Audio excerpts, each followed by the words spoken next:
ఈ నెల 28వ తేదీ నుండి 31వ తేదీ వరకు ఆంధ్రప్రదేశ్ గ్రామీణ వికాస్ బ్యాంక్ సేవలకు అంతరాయం కలుగుతుందని ఖాతాదారులందరూ గమనించాలని బ్రాంచ్ మేనేజర్ జలంధర్ సూచించారు.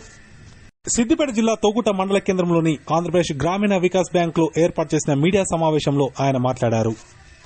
ఏపీజీబీబీ బ్యాంకును తెలంగాణ గ్రామీణ బ్యాంకులో విలీనం చేస్తున్న నేపథ్యంలో 4 రోజుల పాటు బ్యాంకు సేవలకు అంతరాయం కలుగుతుందన్నారు.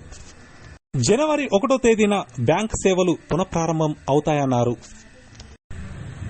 1వ తారీఖు నుంచి కొనసాగించబోతున్నాము. ఇందులో భాగంగానే మనకు 28వ తారీఖు నుంచి 31వ తారీఖు వరకు మనకు ఈ మన బ్యాంక్ సేవలు తాత్కాలికంగా నిలిపివేయబడతాయి.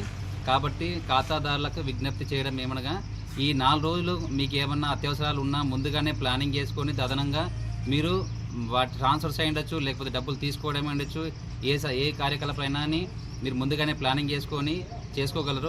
లేని పక్షంలో ఈ 4 రోజులలో అంటే యూపీఐ పేమెంట్లు అయి ఉండొచ్చు, ఇంటర్నెట్ బ్యాంకింగ్ అయి ఉండొచ్చు, మొబైల్ బ్యాంకింగ్ అయి ఉండొచ్చు, అదేవిధంగా ఏటీఎం ఫెసిలిటీ కూడా అన్నీ కూడా ఈ 4 రోజులు తాత్కాలికంగా నిలిపివేయబడతాయి. దాని తర్వాత మళ్ళీ 1వ తారీఖు నుంచి యథావిధిగా మనకు ఈ తెలంగాణ గ్రామీణ బ్యాంక్ పేరు మీద లావాదేవీలు ఎప్పటిలాగానే కొనసాగించుకోవడానికి అవకాశం ఉంటుంది.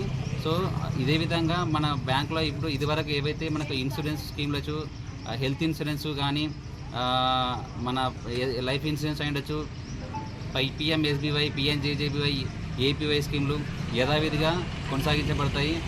అంతేకాకుండా మన ఈ గ్రామీణ బ్యాంకు రైతులకు ముఖ్యంగా వెసులుబాటులో ఉండాలని చెప్పి, అందుబాటులో ఉండాలని అన్ని రకాలుగా మనకు ట్రాక్టర్లు ఉండొచ్చు, హార్వెస్టర్ అయి ఉండొచ్చు, గేదెలు, పాడి పశువులు, ఇవి ఇంక ఈ రకంగా అన్ని లోన్లు కూడా మనకు ఈ మన తెలంగాణ గ్రామీణ బ్యాంక్ పేరు మీద ఇక్కడ నుంచి కార్యకలాపాలు జరిపిస్తాము. అదేవిధంగా ఈ సౌకర్యాలు అన్నీ కూడా కల్పిస్తాము. కాబట్టి ముఖ్యంగా ఈ 4 రోజులు మీకు ఏమన్నా ఇబ్బందికరంగా ఉండకుండా ఈ 4 రోజులు ముందుగానే మీరు కార్యకలాపాలు జరుపుకోవాలని విజ్ఞప్తి చేస్తున్నాను.